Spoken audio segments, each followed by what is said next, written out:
எங்க காயல நான் என்ன பண்ணுவேன், மழை பெஞ்சிட்டு இருக்குதுன்னு திருப்பி கொடுக்கலாம்ல. ஆனா சொன்ன வாக்கை காப்பாற்ற முடியவில்லையே என்பதற்காக அந்த சலவை கல்லிலேயே முட்டி முட்டி முட்டி தனக்கு தண்டனை தந்து கொள்வார் அந்த திருக்குறிப்பு நாயனார். மனசாட்சி என்பது அதுதான்.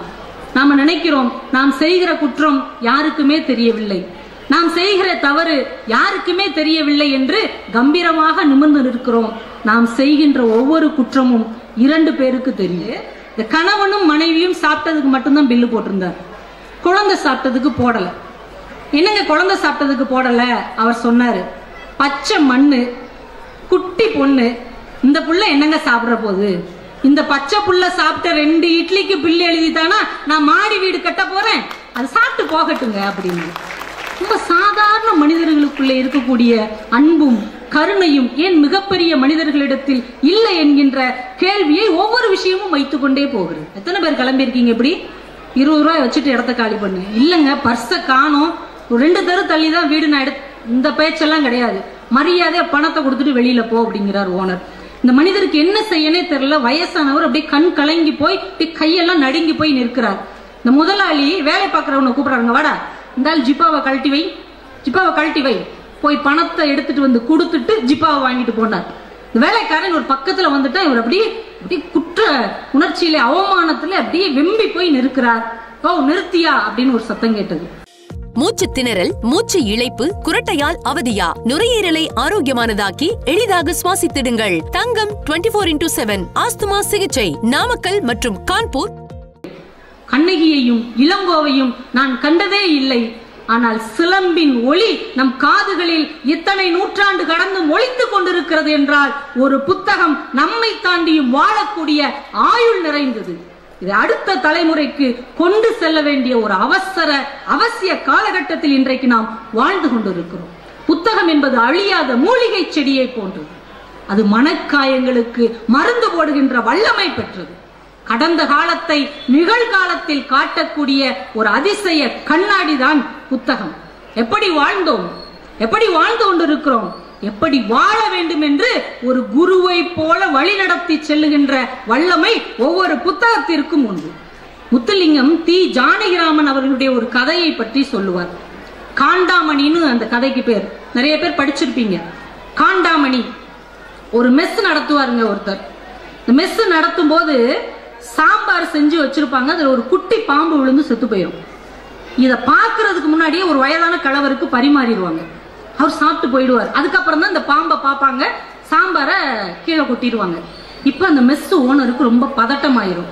ஐயோ பாம்பு விழுந்த சாம்பார் அந்த கிழமை சாப்பிட்டு போயிட்டாரு, ஒருவேளை அவருக்கு ஏதாவது ஆயிடுச்சுன்னா மெஸ் பேரு கெட்டு போயிருமே, நம்ம வாழ்க்கையே முடிஞ்சு போயிடுமேன்னு பயந்து போய் கடவுள்கிட்ட போய் வேண்டுவார். நம்ம எப்ப குற்றம் செஞ்சாலும் கடவுள்கிட்ட போய் வேண்டுவோம் இல்லையா? கடவுள்கிட்ட போய் வேண்டுவார், கடவுளே இந்த தப்புல இருந்து நான் எப்படியா தப்பிச்சுட்டேன்னா, இந்த விஷயம் யாருக்கும் தெரியாம போயிடுச்சுன்னா உனக்கு நான் ஒரு பெரிய காண்டாமணி வாங்கி போடுறேன். காண்டாமணி தெரியும் இல்லையா? பெரிய பெல், கோயில்ல போடுற பெரிய பெல். உனக்கு காண்டாமணி வாங்கி போடுறேன்னு வேண்டிக்குவார். மறுநாள் அந்த கடவுளை செத்து போயிடுவார். ஆனா இந்த சாம்பாரால தான் செத்து போனாருன்னு யாருக்கும் தெரியாது. வயதானவர் ஏதோ நோயில செத்துட்டாருன்னு நினைச்சுக்குவாங்க. இவர் தப்பிச்சிருவார். இவருக்கு ரொம்ப நிம்மதியாயிரும், அப்பா தப்பிச்சிட்டோண்டான்ட்டு. சொன்ன வாக்க காப்பாத்தணும் இல்லையா? அதனால ஒரு பெரிய காண்டாமணியை வாங்கி கோயில்ல போட்டுருவார். போட்டுட்டு வந்த உடனே இந்த குற்றத்திலிருந்து நாம் தப்பி விட்டோம்னு அவர் நினைப்பார். ஆனா மறுநாளிலிருந்து காலை பூஜையின் போதும் மதிய பூஜையின் போதும் மாலை பூஜையின் போதும் அந்த மணி அடிக்கப்படும் போதெல்லாம் அவருடைய மனசாட்சி அவரை குத்திக் கொண்டே இருக்கும். நாம் செய்கின்ற குற்றத்திலிருந்து தப்பிவிடலாம், ஆனால் குற்ற உணர்ச்சியிலிருந்து ஒருபோதும் தப்பிக்கவே முடியாது என்பதை ஒரு சிறுகதை நெற்றியில் அடித்தது போல சொல்லுவதை போல நம்ம தாத்தாவோ பாட்டியோ கூட சொல்ல முடியாது. அதுதான் நம்முடைய புத்தகத்தின் சிறப்பு. 1999 மிஸ் சென்னை அழகி போட்டி நடந்தது. அந்த அழகி போட்டி கடைசி சுற்றுல 4-5 பேர் நிக்கிறாங்க. கடைசியா அறிவு சுற்று வைப்பாங்க. அதுல ஒரு கேள்வி கேட்பாங்க. அந்த கேள்விக்கு யார் சரியான பதில் சொல்லுகிறார்களோ அவங்க தான் மிஸ் சென்னை. ஒரு கேள்வி, மனிதனுக்கு ரொம்ப அவசியமான தேவையான குணம் எது? இந்த கேள்விக்கு நேர்மை என்ற பதிலை சொல்லி திரிசா என்கின்ற பெண் மிஸ் சென்னை என்கின்ற பட்டத்தை தட்டி கிரீடத்தை அடித்துக் கொண்டு போனது. அந்த பெண் தான் பின்னாளில் கிரீடம் என்கின்ற படத்திலும் நடித்தார். நாம் இன்றைக்கு பார்த்து கொண்டிருக்கிறோம். இந்த விஷயத்தை நான் புத்தகத்தில் படித்துக் கொண்டிருக்கும் போதுதான் பீட்டாவுக்கு ஆதரவாக பேசி திரிசா வாட்ஸ்அப்பிலும் பேஸ்புக்கிலும் நம் இளைஞர்களால் கழுவி கழுவி ஊற்றப்பட்டார். நான் அப்போதான் யோசித்து பார்த்தேன், நேர்மை என்பது ஒரு பேச்சு போட்டியில் பேசி பரிசு வாங்குவதற்கோ மேடையிலே பேசி கைதட்டுவதற்கான விஷயமோ இல்லை.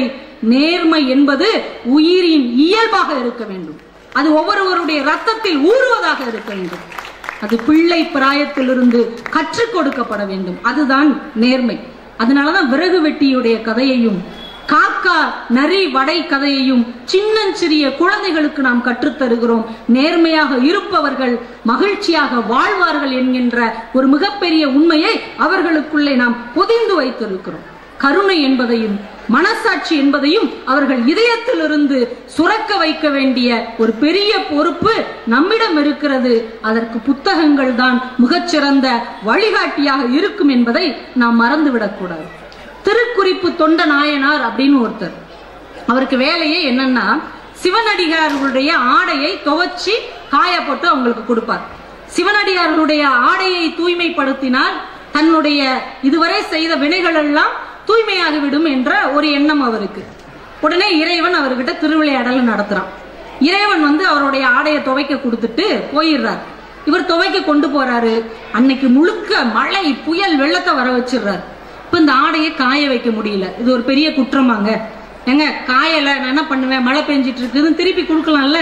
ஆனா சொன்ன வாக்கை காப்பாற்ற முடியவில்லையே என்பதற்காக அந்த சலவை கல்லிலேயே முட்டி முட்டி முட்டி தனக்கு தண்டனை தந்து கொள்வார் அந்த திருக்குறிப்பு நாயனார்.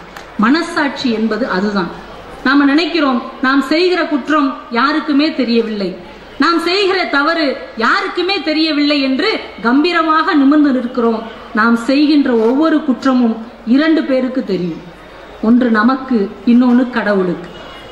கடவுளுக்கு தெரிகிறதோ இல்லையோ, குற்றம் செய்த நமக்கு தெரியும் இல்லையா? மனசாட்சி என்கின்ற ஒன்று இருக்கிறவன் எந்த ஒரு குற்றத்தையும் செய்ய மாட்டான் என்பதை இந்த புத்தகம் நமக்கு வலியுறுத்தி சொல்லுகிறது.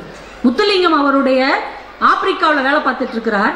அந்த அலுவலகத்திலே ஒரு ஆப்பிரிக்கன் கடைநிலை ஊழியன், பியூன்னு சொல்லுவோம்ல, ஒரு படிப்பறிவே இல்லாத ஒரு எடுபிடி வேலை செய்கிறவன் அங்க வேலை செய்யறான். அவனுக்கு 6 குழந்தைகள்.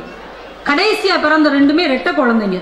அந்த நிறுவனத்துல என்ன பண்ணுவாங்க, வேலை பார்க்கிறவங்களுடைய குழந்தைகளுக்கு படிப்பணம் கொடுப்பாங்க. அவங்க பேர்லயே நம்ம பணம் வாங்கிக்கலாம். இவனுடைய கிராமம் 200 மைல் தாண்டி எங்கேயோ இருக்குது. இவன் யாரையாவது பிடிச்சி மாசம் 6 குழந்தைகளுக்கும் இந்த செலவு அந்த செலவுன்னு எழுதி பணம் வாங்கிடுவான். திடீர்னு ஒரு நாள் ரெட்டை குழந்தைகளும் இறந்து போய் விடுகிறார்கள். ரொம்ப ஏழ்மையான நிலையில இருக்கிறவன், ஒரு கடைநிலை ஊழியன், 2 குழந்தைகளும் இறந்து போன உடனே அவன் செய்த முதல் காரியம் என்ன தெரியுமா? ஒருத்தரை வேகமா பிடிச்சு கூப்பிட்டு, என் 2 குழந்தைகள் இறந்து போய்விட்டார்கள், அவர்களுக்கான படிப்பணத்தை நீங்கள் கட் செய்து விடுங்கள், அதை நிறுத்தி விடுங்கள் என்று அதற்கான கடிதத்தை முதலில் எழுதி வாங்கினார். அந்த பணம் கொடுப்பதால் நிறுவனம் ஒன்றும் குறைந்து போய்விடாது. இந்த பணம் கொடுக்கிற விஷயம் அந்த கிராமத்துக்கு போவது யாருக்கும் தெரியாது. ஆனாலும் கூட தன் மனசாட்சிக்கு நேர்மையாக இருக்க வேண்டும் என்று ஒரு சாதாரண ஊழியர் நினைக்கிறானே, மிகப்பெரிய தலைவர்கள், மிகப்பெரிய அதிகாரிகள் ஏன் அதை நினைக்க மறுக்கிறார்கள் என்பதுதான் நம் முன் இருக்கின்ற மிகப்பெரிய கேள்வியாக இருக்கிறது. சாதாரண எளிய மனிதருக்கு இருக்கக்கூடிய கருணை, சாதாரண மனிதருக்கு இருக்கக்கூடிய நேர்மை ஏன் பெரியவர்களுக்கு இல்லை? தென்காசியிலே திருவள்ளுவர் மன்றம் ஒன்று இருக்கிறது. 86 வருடங்களாக நடந்து கொண்டிருக்கிறது. யாழ்ப்பாணத்திலிருந்து ஆறுமுக நாவலர் 18 நாட்கள் பயணம் செய்து அந்த விழாவிலே கலந்து கொள்வார். அது பெரிய வரலாறு. நாங்க ஒரு நாள் தென்காசி திருவள்ளுவர் மன்றத்துல பேசிட்டு இரவு ஒரு 10 மணிக்கு வெளியில வர்றோம். அங்க ஒரு சின்ன தட்டுக்கடைன்னு சொல்லுவாங்க இல்லையா, கணவனும் மனைவியும் மட்டுமே நடத்துகிற ஒரு சாதாரண கூரைக்கடை. அங்க சாப்பிட உட்கார்ந்தோம். எங்க பக்கத்துல டேபிள்ல ஒரு கணவன், ஒரு மனைவி, ஒரு குட்டி பாப்பா, அவங்க சாப்பிடுறாங்க. சாப்பிட்டு முடிச்ச உடனே பில்லு நம்ம தான் சொல்லணும், ஏன்னா கணவனும் மனைவியும் தான் நடத்துறாங்க. இந்த கணவன் சொல்றாரு, நான் 4 இட்லி, என் மனைவி 2 தோசை, பாப்பா 2 இட்லி அப்படின்னார். உடனே இவர் பில் எழுதி கையில கொடுத்தார். இவர் அந்த பில்லை செக் பண்ணாரு. இந்த கணவனும் மனைவியும் சாப்பிட்டதுக்கு மட்டும்தான் பில்லு போட்டிருந்தார், குழந்தை சாப்பிட்டதுக்கு போடல. என்னங்க குழந்தை சாப்பிட்டதுக்கு போடல?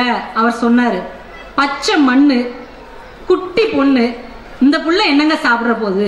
இந்த பச்சை புள்ள சாப்பிட்ட 2 இட்லிக்கு பில்லு எழுதித்தானா நான் மாடி வீடு கட்ட போறேன், அது சாப்பிட்டு போகட்டுங்க அப்படின்னு.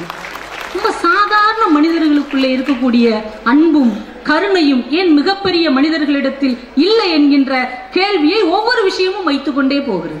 எங்க ஊரு குற்றாலம் போற வழியில இருக்கு, தென்காசி குற்றாலம் போற வழியில ரோட்டோரத்துல எங்க தெருவில் ஒரு இஸ்லாமிய குடும்பம் வசித்து வருகிறது.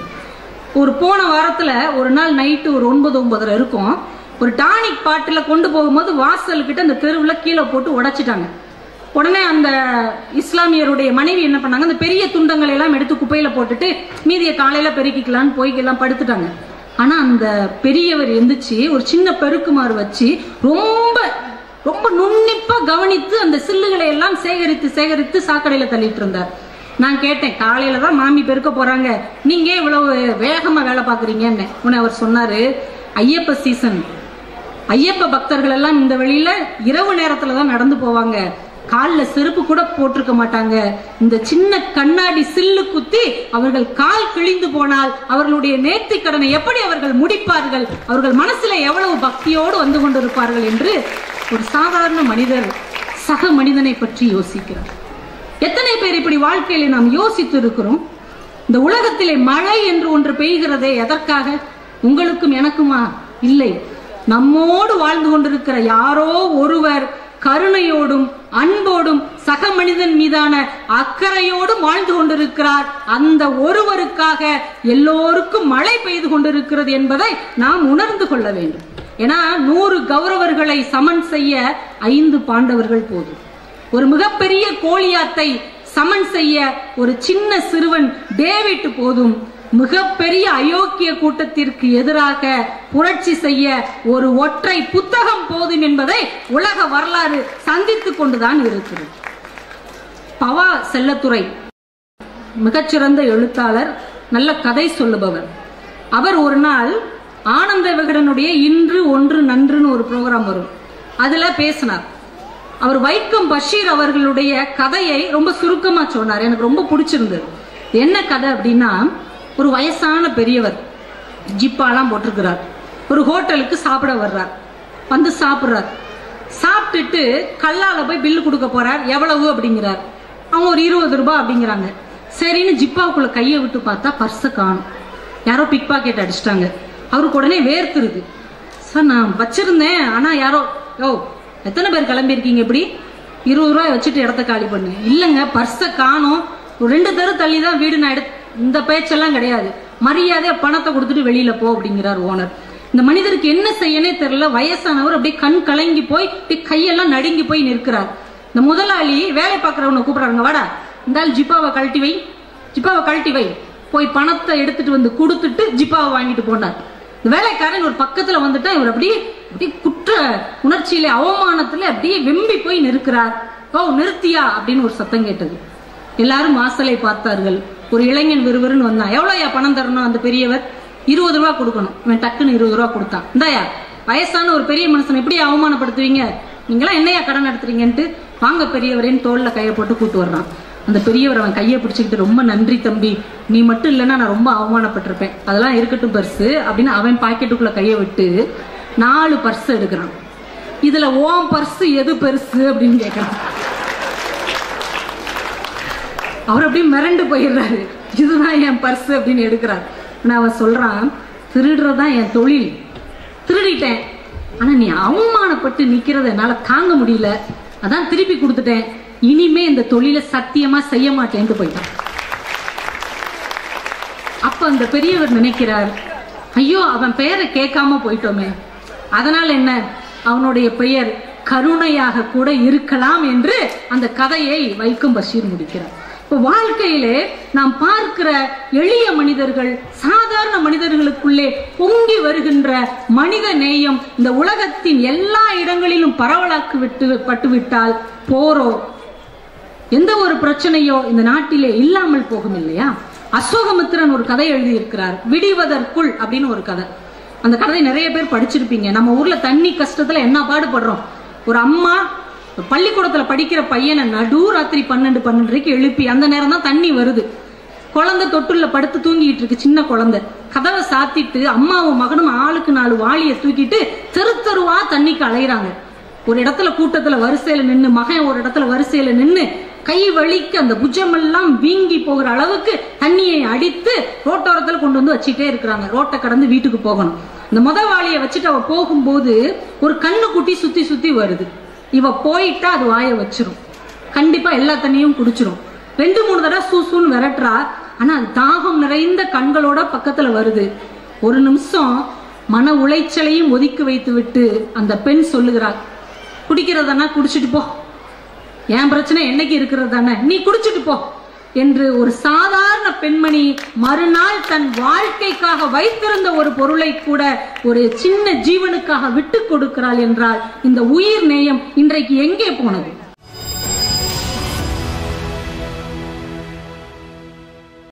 மூச்சு திணறல், மூச்சு இழைப்பு, குரட்டையால் அவதியா? நுரையீரலை ஆரோக்கியமானதாக்கி எளிதாக சுவாசித்திடுங்கள். தங்கம் 24x7 ஆஸ்துமா சிகிச்சை நாமக்கல் மற்றும் கான்பூர்.